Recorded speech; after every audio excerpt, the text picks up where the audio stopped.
ఆషాఢ మాసం రాగానే మనకి ముఖ్యంగా గుర్తొచ్చేది బోనాలు. అండ్ బోనాలు అనగానే జోగినులు, పోతరాజులు మనం ఎక్కువగా వీళ్ళ గురించి మాట్లాడుతూ ఉంటాం. అసలు పోతరాజుల లైఫ్ స్టైల్ ఎలా ఉంటుంది? అండ్ బయట మనం చూసుకున్నట్లయితే పోతరాజుల పైన చాలా నెగటివిటీ కూడా ఉంది.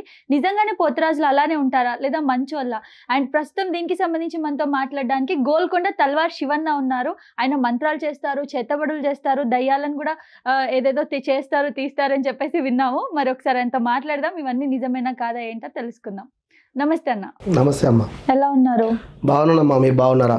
బాగున్నాను. ఎలా జరిగినాయి గోల్కొండ బోనాలు? ఇక గోల్కొండ బోనాలు అంగరంగ వైభవంగా మంచిగా జరిగినాయి.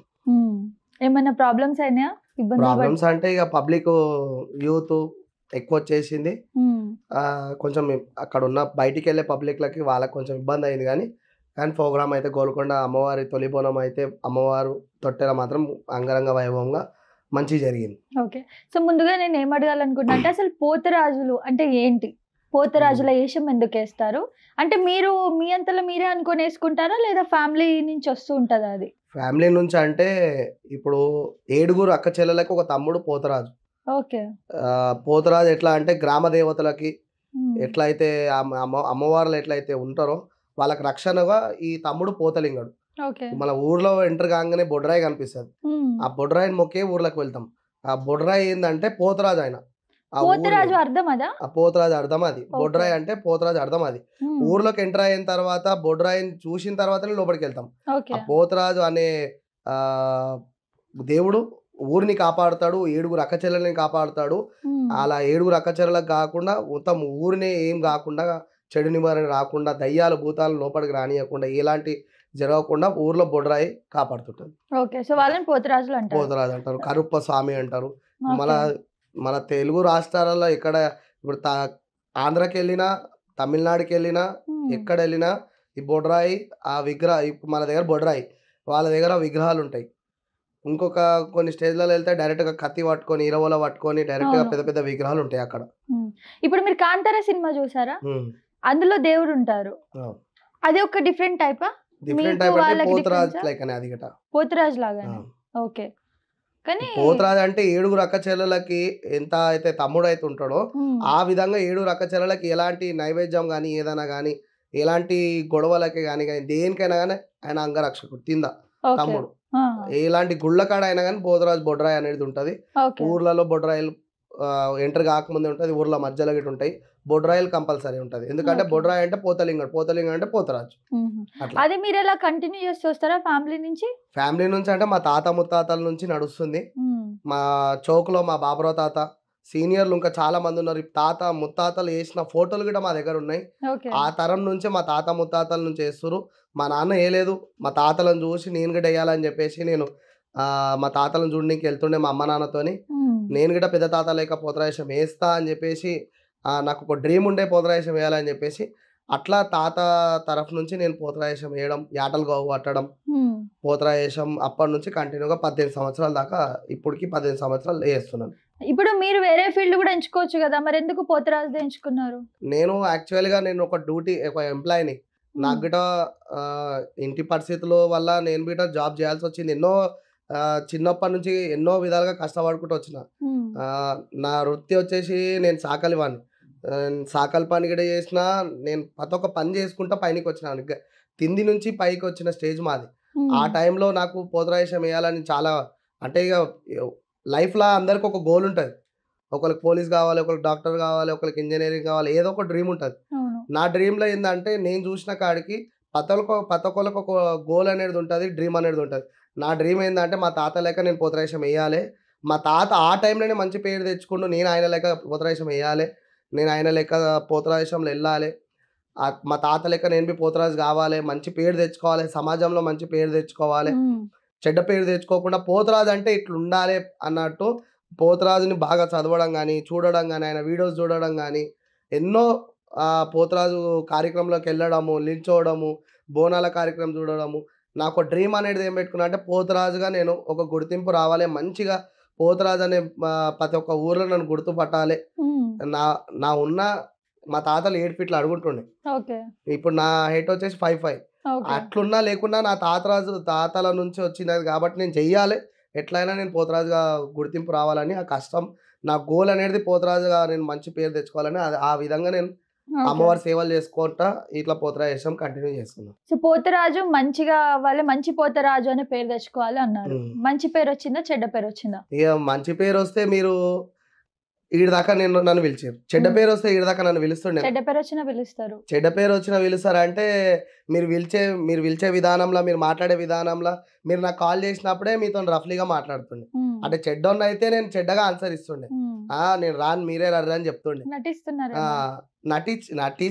నటించకపోయినా కెమెరా ముంగట పబ్లిక్ అందరికి తెలుసు, నా బిహేవియరే తెలుసు. నేను పోతరాజం వేస్తే నాకు రోడ్ పైన ఎక్కడన్నా చిన్న పిల్లలు కనిపించినా, పెద్దవాళ్ళు కనిపించినా, నా రెస్పెక్ట్ కానీ, వాళ్ళు నాతో ఫోటో దిగడమే కానీ, వాళ్ళ మర్యాద అన్న నువ్వు మంచిగా వేస్తావు అని చెప్తే నేను హ్యాపీగా ఫీల్ కావడము, వాళ్ళకి థ్యాంక్ యూ అని చెప్పడము, వాళ్ళతోని నన్ను వాళ్ళు చెప్పే మాటలకు నేను ఎంకరేజ్ కావడము. ఇప్పుడు సమాజంలో మంచి పేరు తెచ్చుకుంటేనే 10 మంది ఆయన దగ్గర ఉంటారు, చెడ్డ పేరు తెచ్చుకుంటూ ఉంటారా? చెడ్డ పేరు తెచ్చుకున్న దగ్గర బి ఉంటారు, అది చెడ్డగా తయారైన దగ్గర ఉంటారు, మంచిగా తయారైన దగ్గర ఎవరు ఉండరు. ఇవాళ ఉంటారు, రేపు ఉండరు.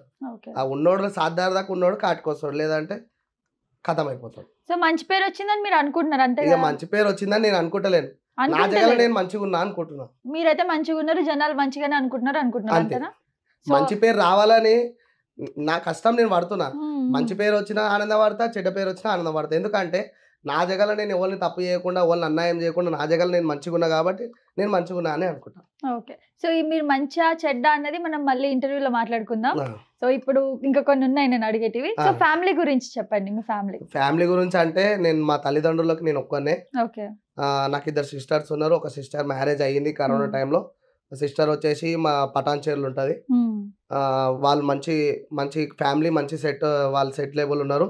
చెల్లెలకి 2 పాపలు పుట్టిరు. వాళ్ళ ఎంతో హ్యాపీగా వాళ్ళ ఫ్యామిలీ కానీ, వాళ్ళ పటాన్చేరులో వాళ్ళ మొత్తం అక్కడ ఉన్న మా చుట్టాలందరూ హ్యాపీగా ఉన్నారు, వాళ్ళు మంచిగా ఉన్నారు. ఇంకో చిన్న చెల్లెలు ఉంది, ఆమె మ్యారేజ్కి ఉంది, ఇంకా ఆమె మ్యారేజ్ కాలేదు. అమ్మ నాన్న, మా అమ్మకేమో ల్యాండరీ షాప్ ఉంది, నాన్నకేమో Tata AC vehicle Bolero car ఉంది, అది రెంట్కి ఇస్తుంటాడు. టాటా ఏసీ ఆయన ఓన్గా నడుపుతుంటాడు. ఇంకా నేను వచ్చేసి పోతరాజేశము ప్లస్ ఇంకా ఎవరికైనా బాగాలేకపోతే చూడడం, షాప్ పూజలు లాంటివి, హోమాలు లాంటివి, ఇంకా ఇలాంటివి బొడ్రాయి పసిస్తాన, అమ్మవారు కూర్చోబెట్టడము, ఇలాంటి పూజలు 365 రోజులలో ఈ 2 నెలలు పోతరాజేశము. దాని తర్వాత అయ్యప్ప మాలలో అయ్యప్ప ఆభరణాలు దింపడం కానీ, విగ్రహాలు ఎవరికైనా పూజ చేసుకోవడానికి ఇవ్వడం కానీ, పాదయాత్రలు వెళ్ళి సాములకి సేవ చేసుకోవడం లాంటిది. 2 సంవత్సరాలు పాదయాత్ర వెళ్ళినాం, అక్కడ సాములకు సేవ చేసుకోవడం, ఇట్లా నా రొటేషన్ లైఫ్ ఇట్లా నడుస్తుంది. అన్న నాకున్న ఒక క్వశ్చన్ ఏంటి అని అంటే, నేను చాలా చూస్తుంటా బయట బోనాలు ఇవన్నీ కూడా వెళ్తా ఉంటాం కదా మీడియా ఫీల్డ్ లో ఉన్నప్పుడు. పోతరాజుతో భయపడాలా, పూజ చేయాలా? పోతరాజుతో భయపడాలా అంటే మీ ఒంట్లో భయం ఉంటే భయపడతావు. ఎందుకు? ఇప్పుడు భయం ఎందుకు పడతావు? అయితే ఇప్పుడు నువ్వు పోతరాజుతో భయపడొద్దా అంటే, ఇప్పుడు నీకు భక్తి ఉంది, అమ్మవారిని మొక్కనికి వెళ్ళినావు, అయ్యవారిని మొక్కనికి వెళ్ళినావు. ఇప్పుడు పోతరాజు అంటే భగవంతుడే కదా. ఇప్పుడు చాలా మంది ఏం చేస్తారంటే పోతరాజు దగ్గరికి పోయి ఆయనతో బొట్టు పెట్టించుకోవడం లాంటిది. ఇప్పుడు ధైర్యం అనేది ఛాతి లోపల ఉంటుంది. ఇప్పుడు ఛాతి మీదకి బొట్టు తీసి పోతరాజు పెడుతుంటాడు, పెట్టి ఈరవోల మెడలు వేయడం కానీ, కొట్టివేయడం కానీ, ఒంట్లో ఏదైనా చెడు నివారణ, ఏదైనా రోగం ఉంటే వెళ్ళిపోతుందని పోతరాజుతో ఈరవోల వేయించుకుంటారు. అట్లా భయపడకుండా వెళ్ళి పోతరాజుతో ఈరవోల వేయించుకోవడం, బొట్టు పెట్టించుకోవడం, ఆయనతో కొట్టించుకోవడం, అట్లా వేస్తే ఏమవుతుంది అంటే ఆ చెడు నివారణ పోతుంది అని చెప్పేసి మన పెద్దల నమ్మకం. అది అప్పటి నుంచి వస్తున్న ఆచారం కాబట్టి ఇప్పుడున్న పోతరాలకు అట్లా చేస్తారు. కానీ కొంచెం మంది పోతరాలు ఏం చేస్తారంటే, ఇక పోతరాజు దగ్గరికి వెళ్ళాలంటే పబ్లిక్ భయపడుతుందంటే మీరు అన్నట్టే భయపడుతారు. ఎట్లా అంటే ఆయన అహంకారం, ఆయన గంభీరత్వం చూస్తే పోతరాజు అంటే గంభీరత్వమే, కానీ మరీ ఓవర్ గంభీరత్వం. అది ఓవర్ గంభీరత్వం అంటే ఇక ఎవరికైనా భయపడుతుంది. ఏ దగ్గరకు పోవాలా, దూరం నుంచి ఉరికిపోవాలా. అది పండుకుంటే గిట్ట నాకు చాలా మంది చాలా రకాలుగా అడిగారు, అన్న మొన్న నేను ఒక పోతరాజుని చూసిన, నిద్ర పడతలేదన్న, రాత్రి అంతా ఆయననే కళ్ళకి వస్తుండు, ఇట్లా నన్ను కొట్టినట్టు, నన్ను భయపట్టించినట్టు వస్తుండన్నా అంటే, అట్లేముండదు. పోతరాజు దగ్గరికి నువ్వు పోతే నీ ఒంట్లో ఉన్న చెడు నివారణ పోతుంది, కానీ అట్లా ఏం కాదని చెప్పిన.